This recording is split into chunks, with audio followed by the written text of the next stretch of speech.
Silakan Kak David. Ya.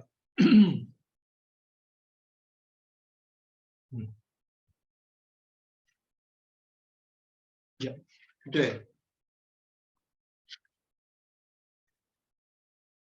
Baik, kita akan lanjutkan untuk materi yang berikutnya, yaitu materi yang kelima dan keenam. Jadi ini memang digabung dari bab 5, bab 6, yaitu topiknya simpel, yaitu karena tentang tinggal di dalam kerajaan Allah.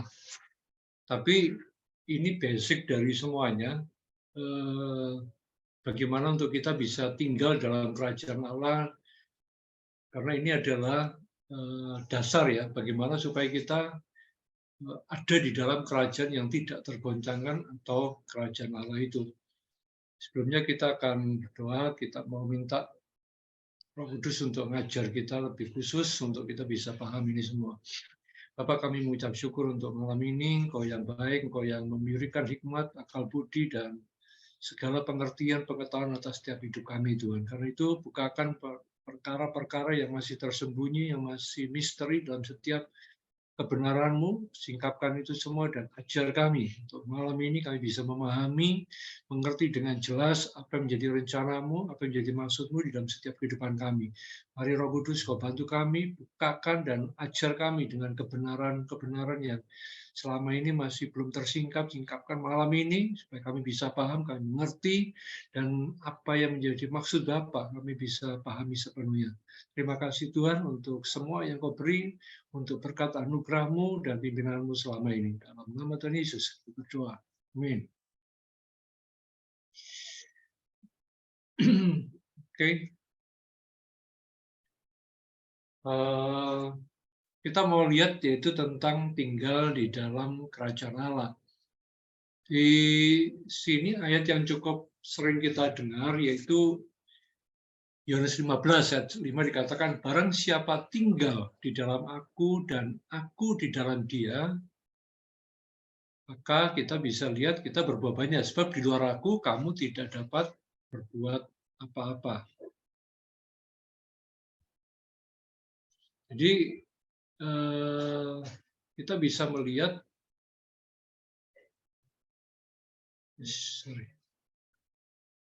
bahwa kita nggak bisa buat apa-apa kalau kita ada di luar Dia. Nah, yang menjadi pertanyaan, apa sih yang namanya tinggal di dalam kerajaan Allah itu, dan bagaimana kaitannya dengan ayat ini? Dan sebenarnya kita akan mengerti lebih jelas tentang bagaimana tinggal dalam kerajaan Allah. Apakah kerajaan Allah itu bicara tentang tempat atau satu wilayah? Kan kalau kita mendengar kata tinggal, berarti kan ada semacam satu tempat mungkin seperti tinggal di dalam rumah, tinggal di dalam satu gedung, tinggal di dalam atau wilayah, tinggal di dalam area dan sebagainya. Mungkin seringkali kata tinggal itu mengacu pada satu batas atau tempat. Tapi kalau kita melihat ayat ini cukup unik karena barang siapa tinggal di dalam aku, berarti Yesus berkata dia tinggal di dalam kita. Tapi harusnya kan satu tempat yang besar itu tempatnya, terus kemudian yang kecil, mungkin kita ini masuk di dalam Yesus. Tetapi ayat ini juga ngomong, dan aku di dalam dia. Nah ini kan bingung. Tinggal di dalam Yesus, tapi Yesus di dalam kita. Gitu. Nah, ini nggak bisa diterjemahkan, atau dengan pemahaman seperti ini, kita bisa melihat bukan berarti bahwa, oh, Yesus di dalam aku, terus kemudian inilah tempat Yesus tubuh kita, atau dikatakan tempat Allah, terus kemudian kita, oh di dalam ini ada Allah atau ada Yesus, terus kita merasa bahwa berarti kita lebih besar dari Tuhan dong kalau seperti itu. Karena dikait. Tapi kalau kita lihat ayat ini ada dua hal yang cukup menarik, yaitu tinggal di dalam aku, tinggal dalam Yesus, dan Yesus di dalam kita. Maka kita akan berbuah banyak. Nah, nanti kita akan lebih jelas, lebih detail kenapa atau mungkin pemahaman apa yang artinya tinggal dalam kerajaan Allah itu seperti apa. Sebelum kita masuk ke tinggal dalam kerajaan Allah, kita akan lihat dulu identitas manusia. Ini kunci dari segalanya itu di sini. Jadi kalau kita paham di sini, kita akan mungkin nggak akan kesulitan untuk memahami tentang kerajaan Allah seperti apa dan sebagainya. Jadi kita harus paham bahwa identitas manusia itu adalah manusia rohnya ini, manusia roh kita ini. Jadi fisik kita ini itu yang tampak di luar, tetapi di dalamnya itu ada yang namanya roh, yaitu yang disebut sebagai manusia roh. Paulus berkata kepada Timotius, tetapi engkau, hei manusia Allah. Di bahasa Inggris kan man of God. Jadi memang Timotius itu manusia, disebut sebagai dia ngomong kok manusia Allah. Artinya Paulus sedang bicara tentang manusia roh yang ada di dalam kehidupan Timotius. Dan kita juga harus tahu bahwa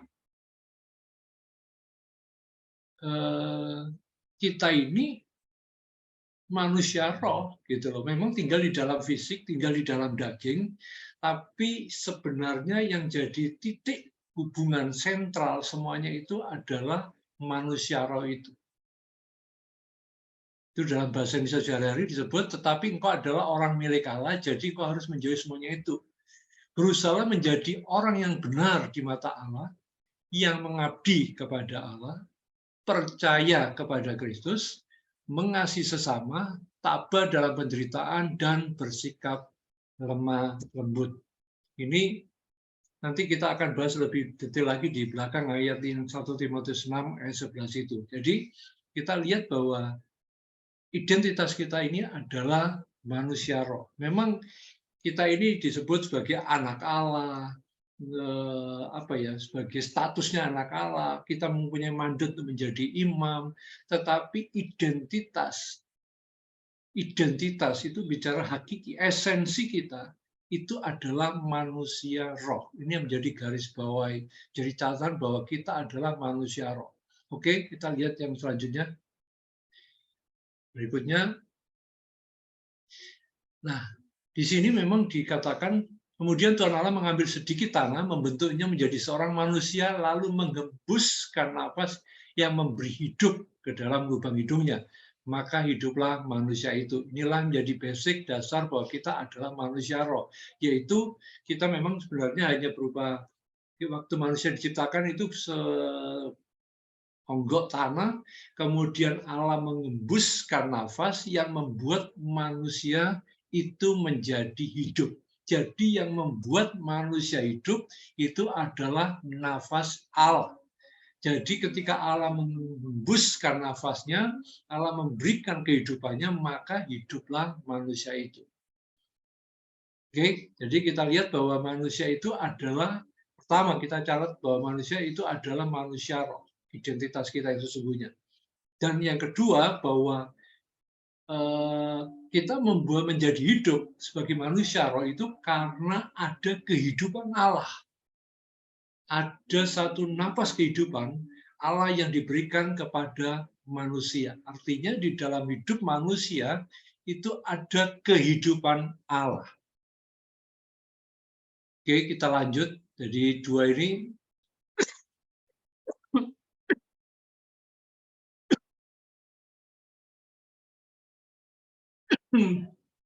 Sorry.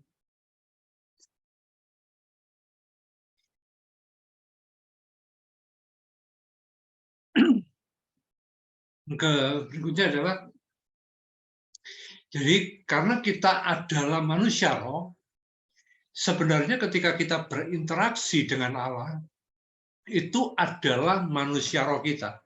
Jadi waktu kita berdoa, kita menyembah, jadi kalau kita melihat orang, oh puji Tuhan, tepuk tangan, oh angkat tangan sembah Tuhan, sujud, itu fisiknya. Apakah itu yang menyembah? Enggak. Yang berinteraksi dengan Tuhan itu adalah manusia rohnya, bukan fisiknya. Makanya di dalam Yohanes 4 ayat 23-24 dikatakan, tetapi saatnya akan datang dan sudah tiba sekarang, bahwa penyembah-penyembah benar, bukan penyembah-penyembah biasa, tapi penyembah-penyembah benar. Artinya orang-orang benar itu akan menyembah di dalam roh dan kebenaran. Sebab Bapa menghendaki penyembah-penyembah yang demikian. Allah itu roh. Barang siapa menyembah dia, harus menyembahnya dalam roh dan kebenaran. Jadi, bisa dilihat di sini ya. Manusia pertama, identitasnya itu adalah manusia roh. Terus kemudian ketika manusia itu diberi nafas kehidupan, itu maka menjadi hidup. Ada kehidupan Allah di dalam kehidupan manusia. Sehingga memungkinkan manusia bisa berhubungan dengan Allah. Makanya kita harus menyembah di dalam roh. Dulu kita pikir, oh ini dalam bahasa roh, dengar enggak, menyembah dalam roh, di dalam manusia roh kita ini berkomunikasi, manusia roh ini berinteraksi, manusia roh inilah yang berhubungan dengan Allah. Jadi yang menyembah, yang melakukan semuanya itu adalah manusia rohnya. Ini yang kita harus pahami di sini. Jadi catatannya, bahwa kita harus menyembah itu di dalam roh dan kebenaran. Artinya, kalau kita tahu tentang kebenaran nanti bahwa ini akan membuka, kalau kita dulu mungkin agak bingung dengan ayat ini, tapi ketika kita dengan kingdom worldview, dengan perspektif kerajaan Allah, dengan sudut pandang kerajaan Allah, kita akan bisa paham sekarang bahwa ketika kita menyembah dalam roh, itu artinya roh kita yang berinteraksi, yang berkomunikasi dengan Allah. Di dalam kebenaran. Kebenaran bicara tentang percaya, artinya ketika orang menghadap Tuhan, dia harus percaya bahwa Tuhan itu ada. Jadi ini yang kita akan lihat yang berikutnya. Dan semua itu ditentukan itu di alam rohani. Makanya ketika Tuhan Yesus berkata, datanglah kerajaanmu, atau mengajarkan doa Bapa kami, dikatakan datanglah kerajaanmu, jadilah kehendakmu di bumi seperti yang di surga. Artinya alam jasmani itu yang menentukan atau yang mengatur itu adalah di alam rohani. Jadi ketika kita mengubah alam rohani, maka yang terjadi akan muncul di alam jasmani. Makanya ada yang menyebut, beberapa metode menafsirkan itu atau mencontohkan itu seperti bayangan. Jadi kalau bayangan kita ini kita ini lagi duduk, maka bayangan kita juga akan duduk. Ketika kita angkat tangan, maka otomatis bayangan kita juga akan mengangkat tangan. Ketika kita berdiri, kita lompat-lompat, maka bayangan kita juga akan berdiri dan lompat-lompat. Nah, kalau kita mau mengubah terjadi di alam jasmani, maka kita harus masuk di alam rohani. Itu yang harus diubah dulu. Karena itu akan yang membuat bayangan alam jasmani ini akan mengikutinya, gitu loh.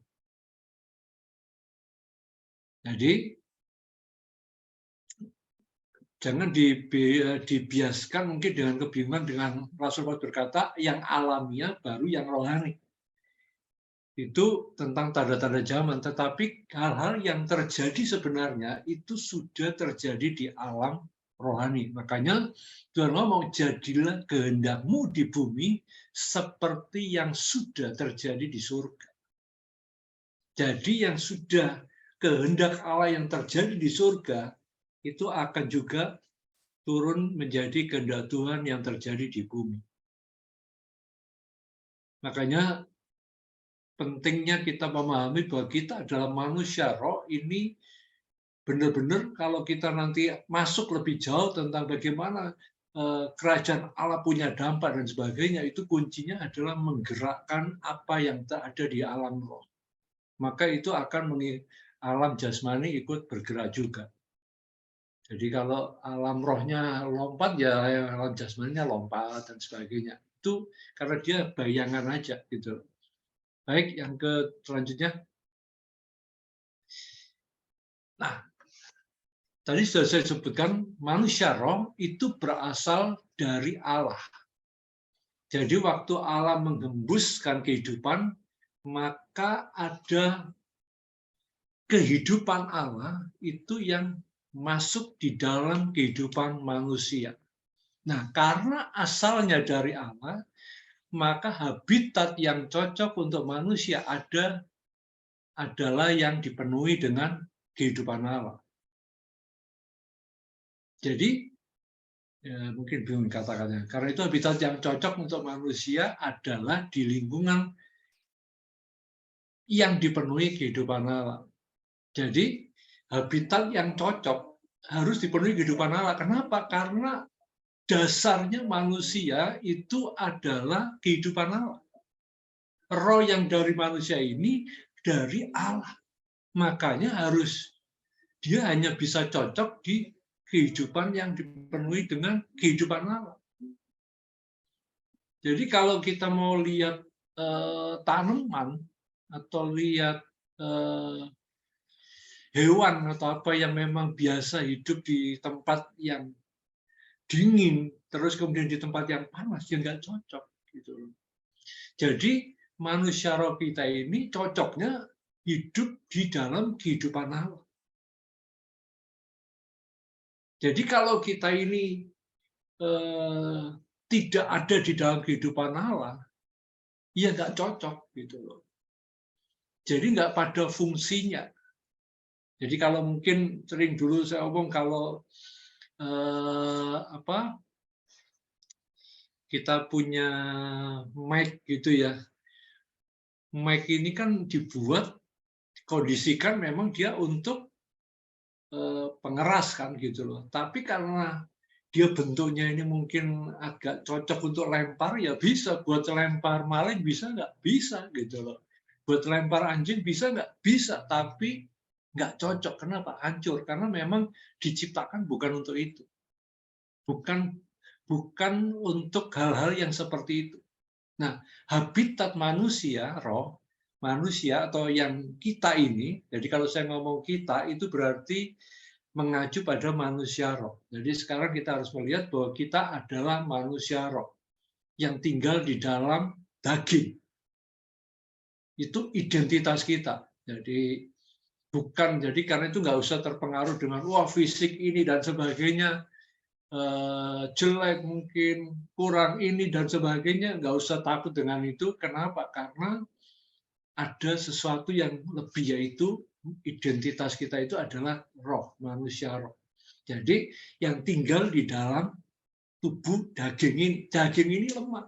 Daging ini memang terbatas, tetapi manusia roh itulah yang kekal. Manusia roh itulah yang berkaitan, yang berinteraksi dengan Tuhan. Dan manusia roh ini cocoknya hidup di dalam area yang dipenuhi dengan kehidupan Allah. Ini habitatnya. Habitat itu adalah tinggal, tempat yang aslinya. Kalau kita lihat di kamu itu habitat itu tempat aslinya. Habitatnya di mana? Gitu. Jadi kalau ditanya habitat kita itu di mana? Ya yang dipenuhi dengan kehidupan Allah. Nah, yang dipenuhi kehidupan Allah itu apa? Kita bisa lihat, yaitu Allah itu adalah damai sejahtera, di dalam Allah ada kehidupan kebenaran, damai sejahtera, dan sukacita. Ini pada pribadi Allah. Jadi habitat yang cocok yaitu adalah kerajaan Allah. Jadi kalau manusia, kenapa kita harus ada di dalam kerajaan Allah? Karena memang sejak awalnya, blueprint-nya, waktu Allah menciptakan manusia, itu memang ya di kerajaan Allah. Gitu loh. Dan mungkin supaya nggak membingungkan, kita jangan terjebak juga, loh kan nggak ada waktu itu, apakah Tuhan ada kerajaan Allah dan sebagainya. eh, bisa diomong bahwa kerajaan satu istilah, tapi ini untuk menggambarkan apa ya kondisi bahwa ada raja yang absolut, yang memerintah, yang berkuasa. Ya ini ya kerajaan gitu loh. Jadi kalau kita ngomong filsafat, hitung-hitungan ya memang agak susah gitu loh. Kita mau nyebut ini sebagai handphone, ya kan? Kenapa? Karena waktu ini diciptakan, ditemukan orang ngomong disepakati namanya adalah handphone, gitu. Tapi kalau ini waktu disepakati waktu itu yang nemukan ngomong, saya nggak pakai nama handphone lah waktu itu. Saya mau pakai nama ini apa ya, kotak suara gitu loh. Ya sampai hari ini pun kita akan ngomong beli kotak suara gitu. Nggak akan ngomong handphone. Kenapa? Karena memang dari awal ya sudah yang menggambarkan barang seperti ini bisa bicara untuk ngomong dan sebagainya itu handphone, itu smartphone gitu. Nah, sama yang menggambarkan tentang bagaimana ada pemerintahan, ada kuasa dan otoritas dan sebagainya itu orang menyebut ini sebagai kerajaan. Makanya kita ngomong tentang kerajaan Allah gitu. Tetapi ini lebih dari itu, bukan kita nggak kejebak kepada pengetahuan dengan kerajaan, tetapi bagaimana esensi dari kerajaan Allah itu seperti apa gitu.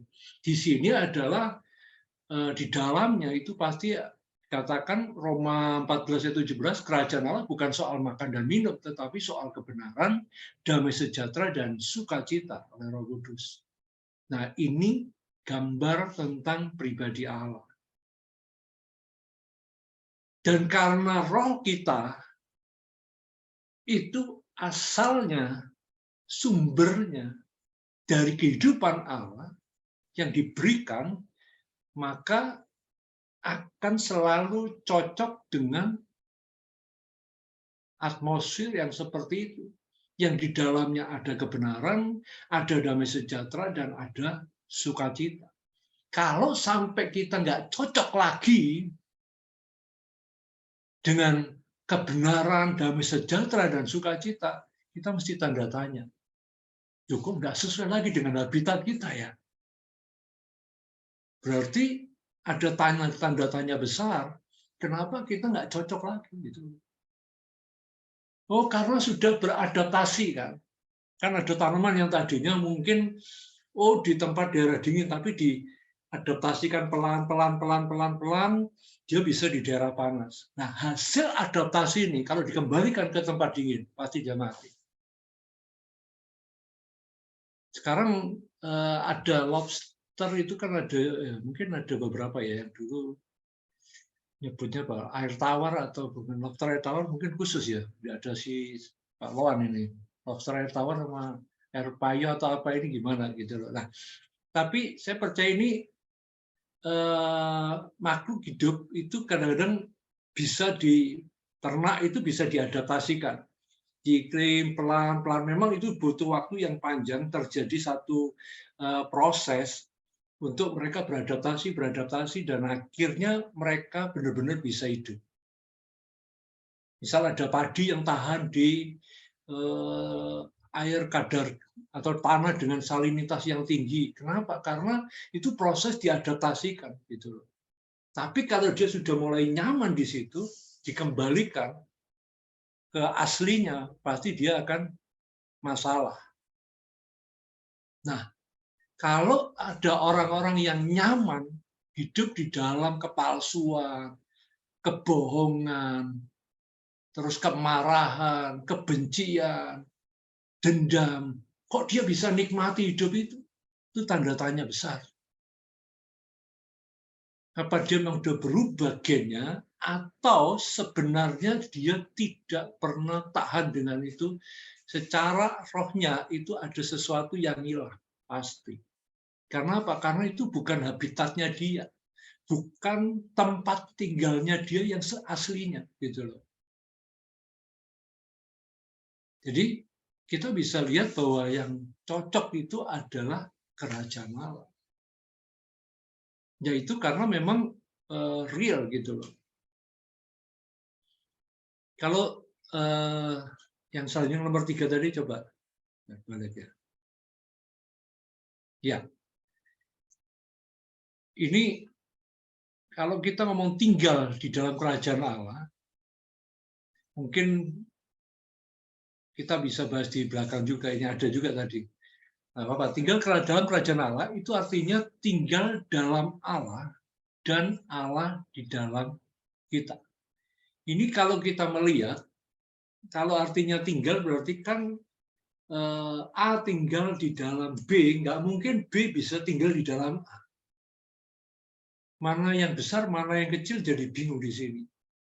Dan sebenarnya arti tinggal di dalam kerajaan Allah, saya lebih melihat bahwa ini adalah satu keterhubungan antara Allah dengan manusia.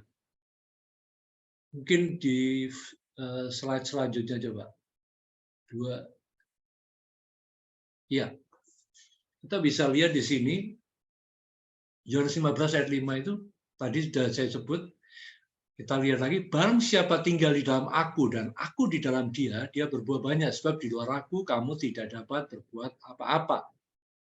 Yohanes 14 ayat 23.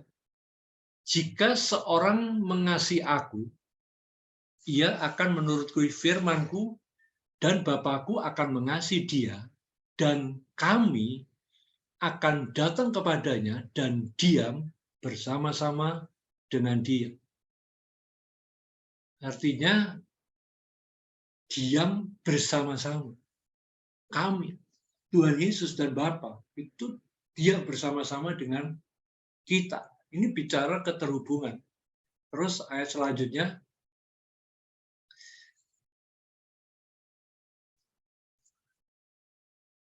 pada waktu itulah kamu akan tahu bahwa aku di dalam Bapa, dan Bapakku dan kamu di dalam aku, dan aku di dalam kamu. Ini lebih jelas lagi. Katakan bahwa Yesus di dalam kita, kita di dalam Yesus.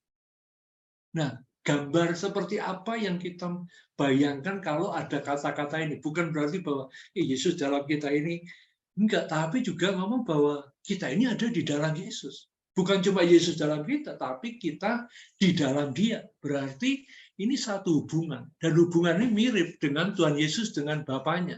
Yohanes 14 ayat 23, tidak percayakah engkau bahwa aku di dalam Bapa dan Bapa di dalam aku? Apa yang aku katakan kepadamu tidak aku katakan dari diriku sendiri, tetapi Bapa yang diam di dalam aku, dialah yang melakukan pekerjaannya. Jadi, kita bisa melihat interaksi ini sama. Ketika Tuhan Yesus ngomong, aku di dalam Bapa dan Bapa di dalam aku. Dan dia berkata sama juga kepada kita manusia roh, bahwa aku di dalam kamu, dan kamu di dalam aku. Bentuk seperti ini itu artinya keterhubungan antara manusia dengan Allah. Jadi sebenarnya ini menggambarkan. Jadi kalau kita ngomong tinggal dalam kerajaan Allah itu bukan bicara tentang satu area, bukan satu gedung, bukan satu wilayah yang dikatakan terus kita ada di dalam, oh ini wilayah kerajaan Allah ini, gitu. Oh ini teritorialnya kerajaan Allah. Kita batasi, kita patokin, kita buat tenda atau kita buat pagar keliling dan kita berkata ini kerajaan Allah. Bukan. Gitu. Tapi Allah mau dia ada di dalam kita dan kita di dalam dia. Kalau Rasul Paulus ngomong, tidak tahukah kamu bahwa tubuhmu adalah bait Allah dan roh Allah diam di dalam kamu? Memang gambarannya seperti, oh dia di dalam kita. Wahyu dikatakan, aku mengetok pintu, baru siapa membuka, aku akan masuk dan makan bersama-sama dengan dia. Kita berpikir bahwa ada Tuhan Yesus di dalam kita. Roh di dalam kamu lebih besar daripada roh yang di dunia ini. Dan sepertinya manusia ini menyimpan roh Allah di dalam. Tapi ayat ini ngomong lagi, bukan cuma dia di dalam kita, tetapi kita juga di dalam dia. Nah, sebenarnya ini lebih tepat adalah keterkaitan, keterhubungan antara manusia dengan alam. Jadi mau dibola-balik dilihat mana pun, sama pokoknya kita bersekutu, kita satu dengan dia. Mana yang di luar, mana yang di dalam, semuanya nyatu gitu loh. Seperti Tuhan Yesus, di dalam Yesus tinggal seluruh kepenuhan Allah. Apakah terus kemudian Allah tinggal dalam Tuhan Yesus? Enggak.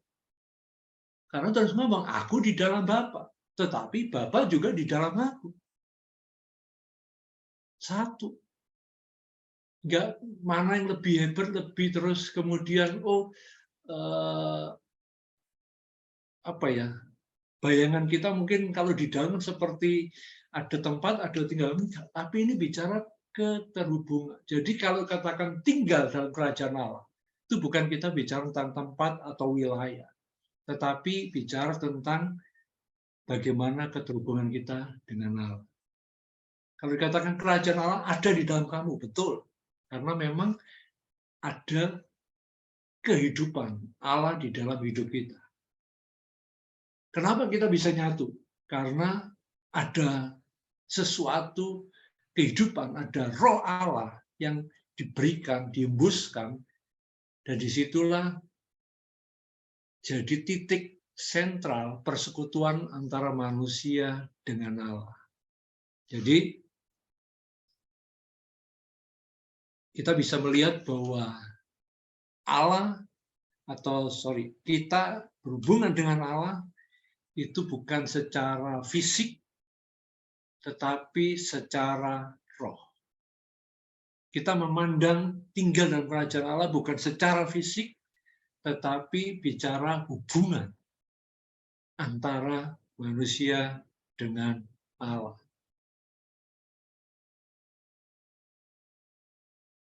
Nah, ini akan lebih mudah kita pahami itu. Bahwa sebenarnya dia mau ada hubungan antara manusia dengan Allah. Oke, selanjutnya.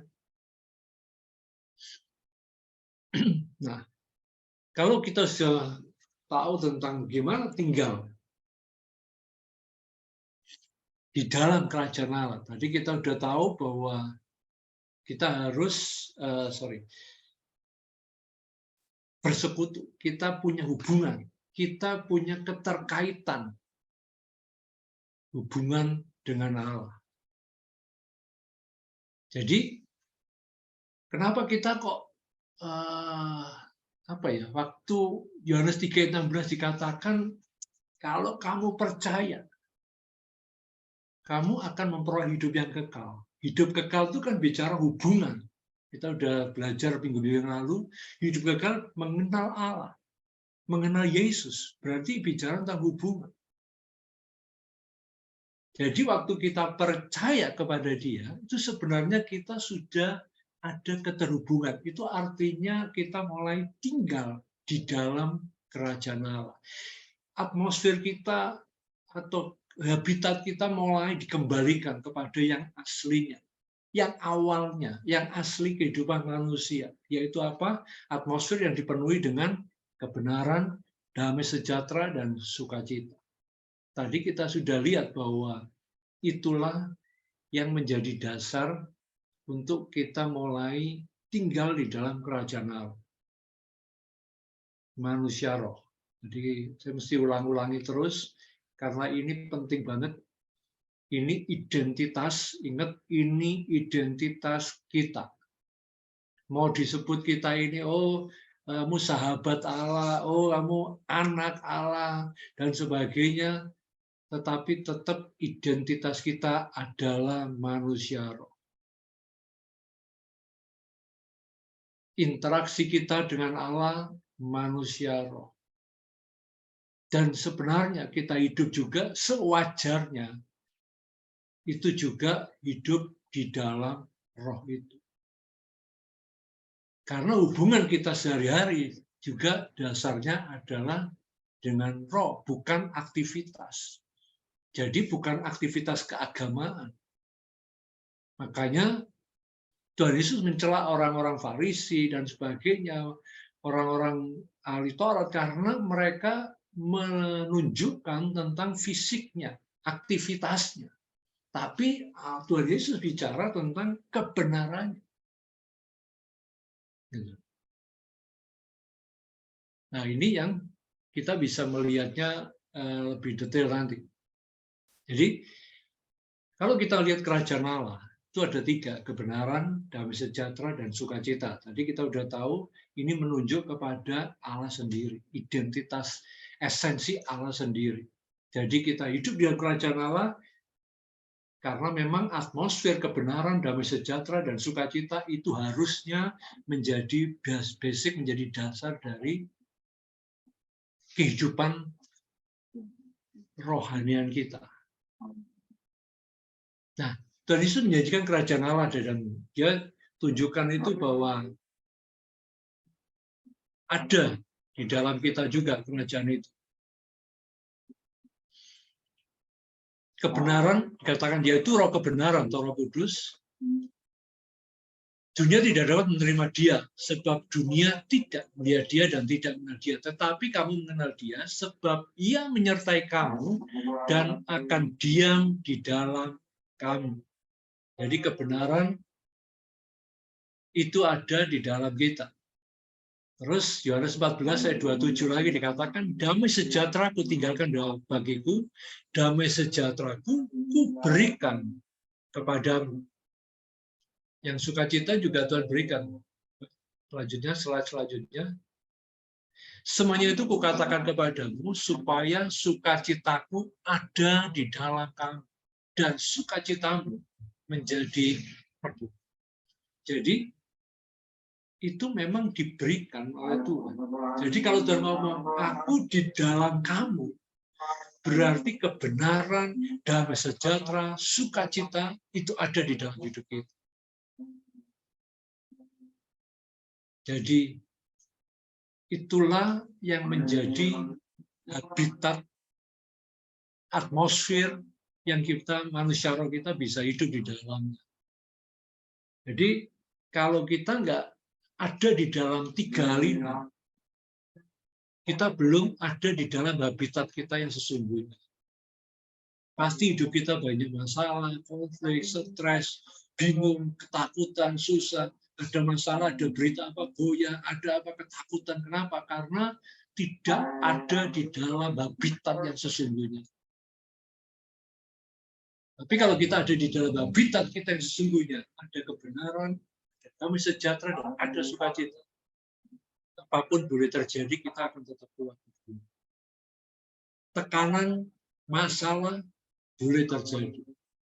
Tapi kita tetap kuat, dan kita tetap bersukacita. Apapun yang terjadi, kita tetap menyembah Dia. Baik, kita lanjutkan lagi. Kita akan lebih detail tentang 3 karakteristik ini.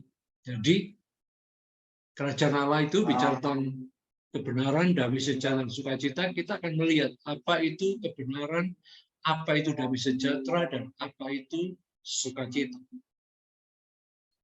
Kebenaran itu bicara tentang legal standing atau secara hukum, posisi hukum sebagai orang benar.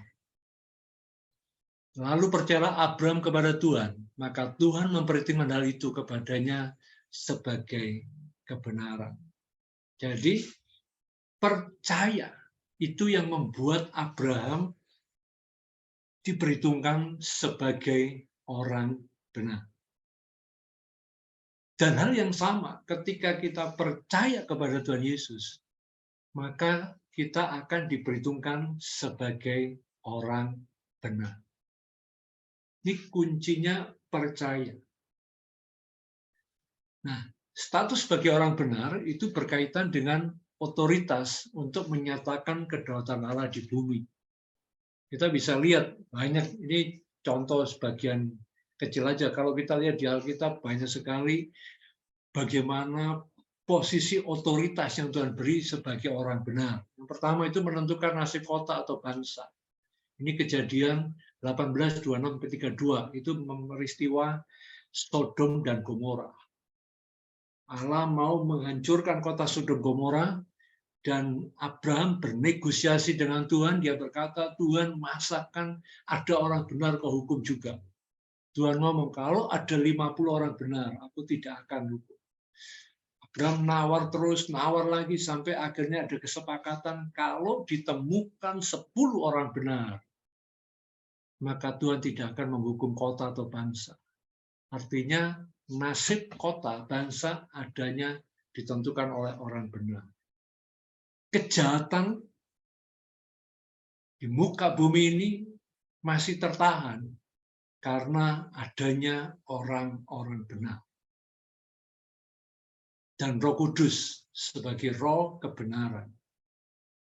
Tapi ketika peristiwa akhir zaman, ketika Roh Kudus diangkat dan orang-orang benar diangkat, maka iblis akan bermanifestasi, bereaksi, menyatakan dirinya, merusak, menghancurkan bumi ini dengan sepuas-puasnya. Kenapa? Tidak ada lagi orang benar. Tidak ada roh kebenaran. Makanya selama masih ada orang benar, ada roh kebenaran atau Roh Kudus, itu masih ditahan. Kecuali masanya sudah tiba pada akhir zaman. Itu nantilah kita bahas lebih jauh. Bagaimana posisi orang benar itu. Terus kemudian dikatakan di Yakobus 5:16 itu doa orang benar besar kuasanya. Doa orang benar. Bukan orang baik, bukan orang yang rajin ke gereja, tapi doa orang benar itu besar kuasanya. Dikatakan Mazmur 27:13 ada kuasa perkataan dari orang benar. Amsal 10:21 dikatakan menggembalakan banyak orang, perkataan bibir orang benar itu menggembalakan banyak orang. Jadi luar biasa, orang benar ini punya legal standing, punya sesuatu kekuatan bagaimana dia membawa otoritas kerajaan Allah.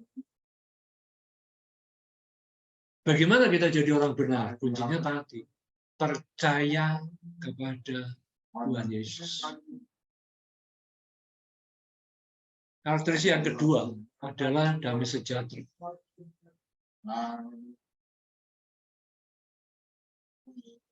Damai sejahtera ini dari dua kata bahasa Ibrani dan Yunani.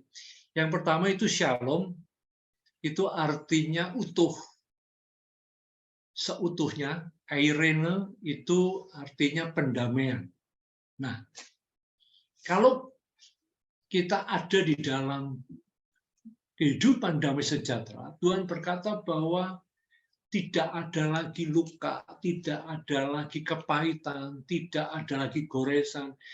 Jadi hubungan dengan manusia juga baik, hubungan dengan Allah juga baik. Itu artinya shalom kita nggak rusak.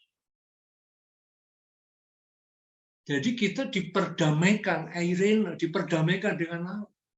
Dan dikatakan bahwa kita akan dibuat utuh. Jadi seperti kata shalom ini seperti batu yang utuh, yang tidak ada retakan, yang benar-benar halus, itulah kata shalom seperti itu.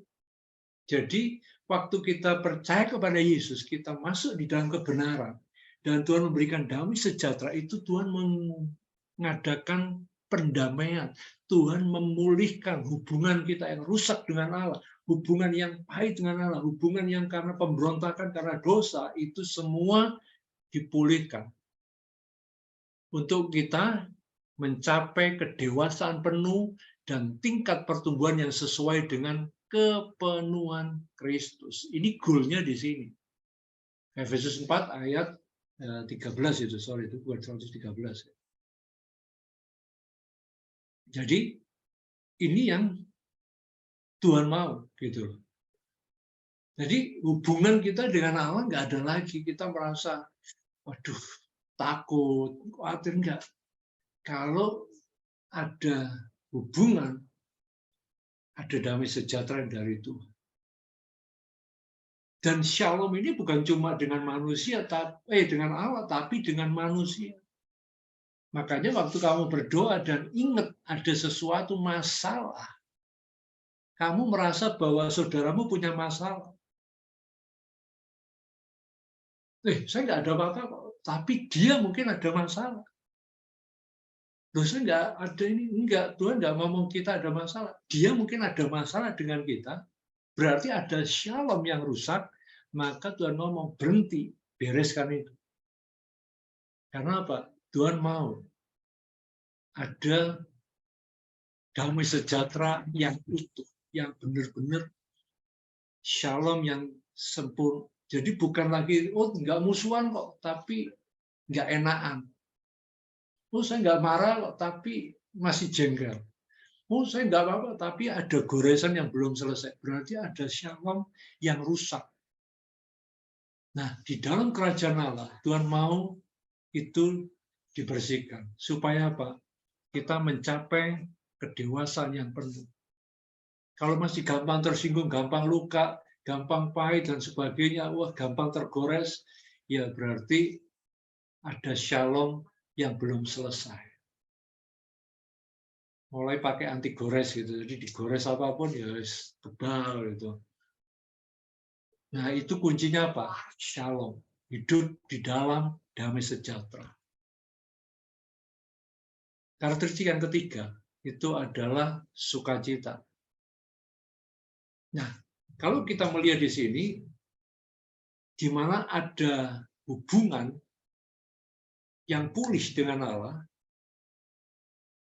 maka kita akan terbuka, kita akan kenal Dia, bahwa Dia adalah Bapa yang baik.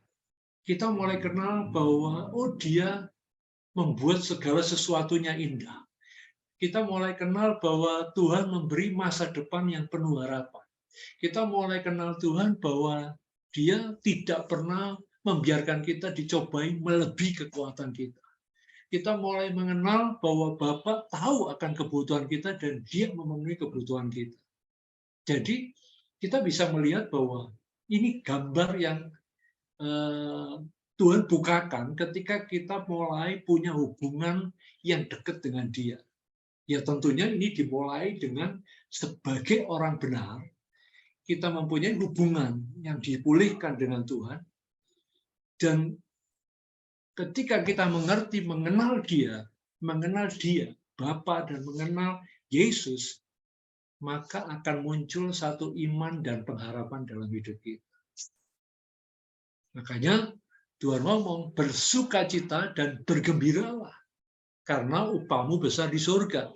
Sebab demikian juga telah dianiaya nabi-nabi yang sebelum kamu. Artinya apa? Tuhan ngomong, kalau kamu mengalami masa aniaya, masa susah, masa ini, tekanan, dan sebagainya, terus kita ngomong, jangan-jangan saya berdosa, jangan-jangan ini. Tuhan ngomong, ya semua akan mengalami itu, tapi ada perbedaan yang besar. Perbedaannya apa? Kamu tetap bersukacita dan bergembira. Kenapa? Karena kita punya iman dan pengharapan itu. Makanya Maleakhi 3, mengapa kita baca aja Maleakhi ya.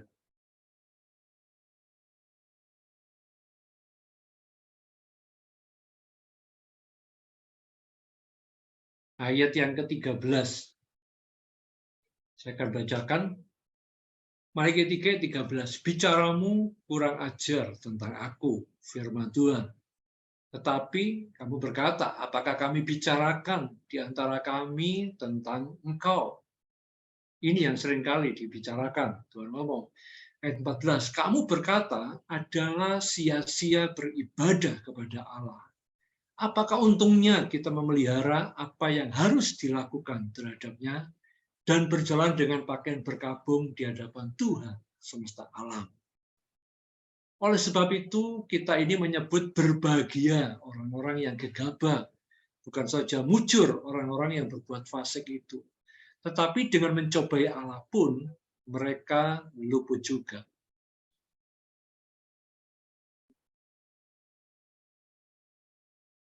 Ini kondisi yang mungkin seringkali diucapkan. Kok kita seperti ini? Kok dia yang hidupnya ini malah lebih untung? Hidupnya tidak ada dalam kebenaran, hidup di dalam kekerasan, hidup di dalam kebencian, tetapi tetap masih beruntung. Sedangkan aku yang menjaga hidup di dalam kebenaran, damai sejahtera, tetap mengalami seperti ini. Itu yang sering kali dikatakan. Ayat selanjutnya. Beginilah berbicara satu sama lain orang-orang yang takut akan Tuhan. Tuhan memperhatikan dan mendengarnya. Sebab kita peringatan ditulis di hadapannya bagi orang-orang yang takut akan Tuhan dan bagi orang-orang yang menghormati namanya. Dan seterusnya itu ayat yang ke-18. Maka kamu akan melihat kembali perbedaan antara orang benar dan orang fasik. Dan antara orang beribadah kepada Allah dan orang tidak beribadah kepadanya. Akan ada perbedaan. Nah, ini yang membuat orang bersuka cita. Kenapa? Ada iman dan pengharapan. Sadrak, Mesak, Abednego dihadapkan pada kondisi, tapi dia tetap bisa bersuka cita. Dia tetap berkata, seandainya, sekalipun Tuhan tidak menolong, aku tidak akan menyembah itu, patung itu. Kenapa? Karena mereka punya iman dan pengharapan itu. Stefanus dilempar batu dan sebagainya, dia tetap memuji Tuhan dan dia berdoa untuk orang-orang yang untuk menyakiti dia. Dia nggak kehilangan shalom, dia tetap membangun hubungan, dia tetap punya hubungan yang baik, punya shalom yang baik. Dan dia tetap bersuka cita. Kenapa? Karena dia tahu kuncinya bahwa tinggal di dalam Allah. Dan Allah di dalam kita, itu yang membuat kita hidup di dalam tiga kebenaran unsur ini. Kebenaran, damai sejahtera, dan sukacita. Ini yang membuat kenapa kita nggak bisa digoncang. Kenapa kita bisa ngalami yang sama, yang lain goyah, kenapa kita nggak goyah? Karena kita punya basic yang kuat. Karena yang kita lihat, identitas kita ini bukan fisik. Memang fisiknya mungkin Paulus lemah dan sebagainya, tapi dia punya roh yang kuat. Karena dia tahu identitasnya adalah manusia roh. Jadi kalau kita ngerti identitas kita sebagai manusia roh, saya percaya kita akan tetap kuat, kita akan tetap teguh, goncangan boleh terjadi, tapi tetap kita akan hidup berdasarkan kebenaran, damai sejahtera, dan sukacita ini. Kita akan kuat. Goncangan apapun, kita tahu bahwa kita adalah orang-orang yang dibenarkan. Kasih karunia Tuhan yang membuat kita menjadi orang benar. Anugerah Tuhan yang membuat kita menjadi orang benar. Dan anugerah Tuhan yang membuat kita bertumbuh di dalam pemulihan hubungan yang semakin dekat, yang semakin intim, yang semakin akrab dengan Tuhan. Dan itu yang membuat kita kebuka, mata kita, pengertian hikmat kita kebuka, bahwa ada Allah di balik semua ini. Itu membuat iman dan pengharapan. Itu membuat kita bersuka cita. Apapun tidak pernah merampas sukacita, karena kita tahu Tuhan turut bekerja di dalam segala sesuatu. Untuk apa? Mendatangkan kebaikan bagi orang yang mengasihi Dia. Jadi itu yang menjadi dasar bagaimana kerajaan Allah itu bisa kita di dalam, tinggal dalamnya menjadi tidak tergoncangkan. Jam 8, saya kira sudah selesai itu. Nah, saya cuma mau lihat apa ya, untuk kita bisa pahami ini dengan detail, untuk kita bisa menerima ini, karena kalau kita nggak, nanti yang bab-bab selanjutnya itu sudah mulai masuk ke hal-hal yang sifatnya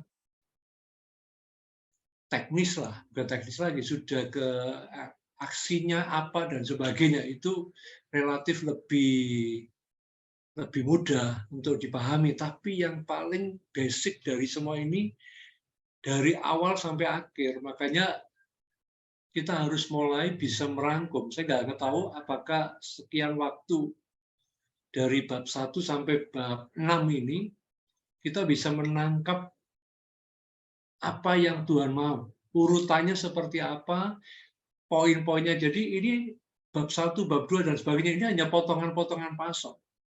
Tapi kalau kita nggak bisa susun ini dengan rapi dan kita bisa memahami dengan jelas, kita akan sulit untuk masuk di bab-bab selanjutnya.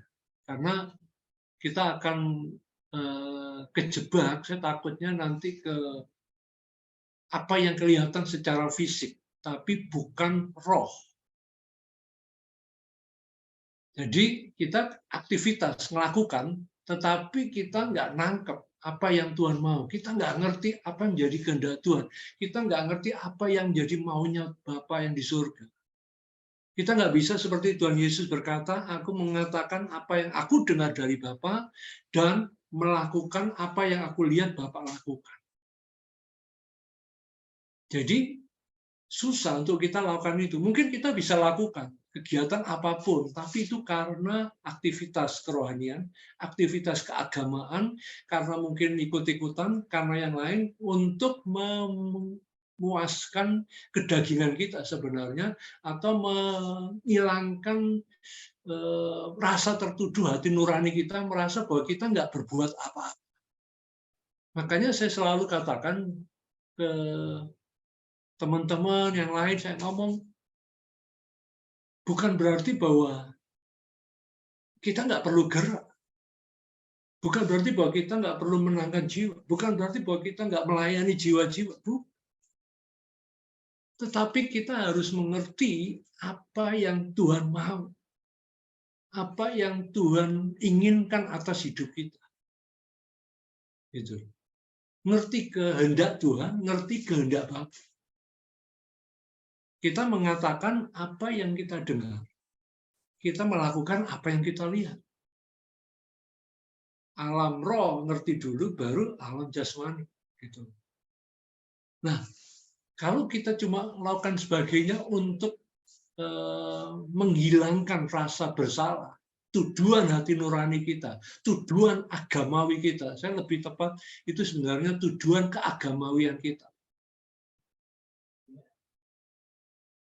Itu saya pikir percuma. Kelihatannya bagus, tapi belum tentu berkenan di hadapan Tuhan. Gitu. Karena Tuhan tahu, Tuhan mau, tahu juga apa. Kalau Tuhan mau itu ya semua dia bisa kerjakan gitu loh. Waktu Yunus disuruh ke Niniwe, dia tahu kenapa dia bantah. Bukan karena dia takut, justru Yunus tahu Tuhan itu kasih. Karena dia kenal Bapa itu sayang. Dia nggak akan mungkin hancurkan itu. Makanya dia coba hindar dan sebagainya. Gitu. Tapi tetap Tuhan ngomong, aku mau pakai kamu. Gitu. Ya itu karena memang Tuhan mau. Gitu. Sampai akhirnya, ya Tuhan, akhirnya dia ngomong, bener kan, bertobat kota Niniwe. Dia nggak seneng bertobat. Dia ngomong, bener kan, mereka bertobat. Gitu loh. Malah dia ngamuk kan, karena orang Niniwe bertobat. Gitu loh. Nah, di sini kita bisa melihat, itu yang harus kita mulai lihat semuanya. Gitu. Jadi, saya berharap minggu depan, sebelum ke bab selanjutnya, saya akan coba untuk kita bisa melihat gambar yang besar ini, dari bab 1 sampai bab 6 ini, kita bisa ngerti siapa identitas kita. bagaimana posisi kita, mandat apa yang Tuhan beri atas hidup manusia ini. Dan bagaimana kita hidup, melayani, menjadi abdi, menjadi imam di hadapan Tuhan. Dan bagaimana nantinya kita hidup membawa di dalam dunia ini, membawa kerajaan Allah. Bagaimana kita hidup dalam kerajaan Allah. Bagaimana kita melakukan hal-hal yang ada di dunia ini sebagai warga kerajaan Allah. Nah, itu ada benang merah ini yang bab 1 sampai bab 6 ini sebenarnya saya nggak tahu, harusnya kita sudah mulai bisa nangkep alur ini, gambar ini gitu loh. Tapi kalau masih belum, ya memang harus kita mulai review lagi. Jadi minggu depan mungkin kita akan coba review dari bab 1, 6 ini sebenarnya Tuhan tuh mau kita ini di bab 1, 6 ini seperti apa sih gambarannya gitu. Karena kita nggak akan bisa lebih jauh lagi, dan kalau pemahaman ini kita nggak bisa paham, ini agak susah nanti untuk kita mulai melangkah lebih jauh, karena ada banyak hal-hal yang nanti masuk ke praktis-praktis dan sebagainya. Itu kalau kita nggak benar-benar paham ini, nanti yang takutnya aktivitas-aktivitas lagi yang untuk mengurangi rasa bersalah keagamawian kita ini. Jadi itu yang saya pikir untuk kita mulai sama-sama untuk melihat lebih jelas ya.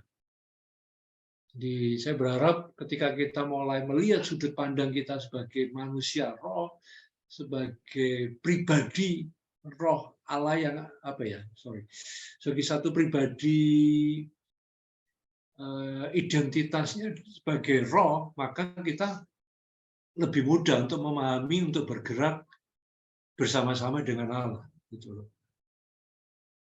Nah ini yang saya lihat basicnya semua ya, karena itu yang akan menjawab semua pertanyaan dan kebingungan dan sebagainya, itu semuanya akan terselesaikan kalau kita mulai pahami dulu bahwa kita manusia roh. Nah, terus bagaimana nanti dan sebagainya, nah, itu lebih jauh nanti tentang lebih detail bagaimana untuk membangun manusia roh kita, bagaimana untuk kuat, bagaimana untuk mulai ngerti dan bangun hubungan, dan kita nggak usah terlalu pusing, wah dengar suara Tuhan dan sebagainya. Kalau hubungan kita dengan Tuhan baik, ada kebenaran, ada damai sejahtera, ada sukacita di dalam hidup kita, otomatis kita mendengar Bapa, otomatis kita bisa melihat Bapa. Jadi buat kita nggak akan susah. Gimana sih saya mendengar Tuhan? Nah, saya mau ngomong apa? Saya nggak dengar apa-apa. Loh, saya nggak melihat Tuhan kerjakan, ya gimana saya melakukan? Ya sebenarnya karena apa? Karena kita belum ada di dalam kebenaran, damai sejahtera, dan sukacita. Kalau kita sudah ada di dalam kebenaran, damai sejahtera, dan sukacita, tanpa kita cari, tanpa kita paksa, tanpa kita harus khusus berhari-hari, berjam-jam, berminggu-minggu kita doa, puasa, nyepi ke gunung, bahkan ke gua atau ke dasar laut sekalipun, nggak perlu itu. Kenapa? Ketika hubungan itu terjadi, ada kebenaran, damai sejahtera, dan sukacita, kita kenal Bapa. Kita dengar apa yang Dia mau. Kita melihat apa yang Dia sedang kerjakan. Itu otomatis gitu, nggak usah dicari.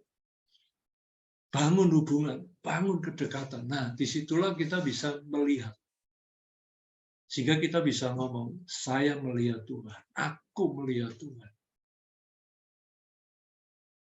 Nah, itulah kuncinya dari semuanya.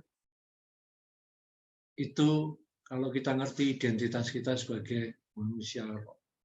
Jadi minggu depan kita akan lanjutkan semua dari kesimpulan semua, saya berdoa sungguh-sungguh mungkin bisa mulai baca lagi, buka-buka lagi style videonya di YouTube ya.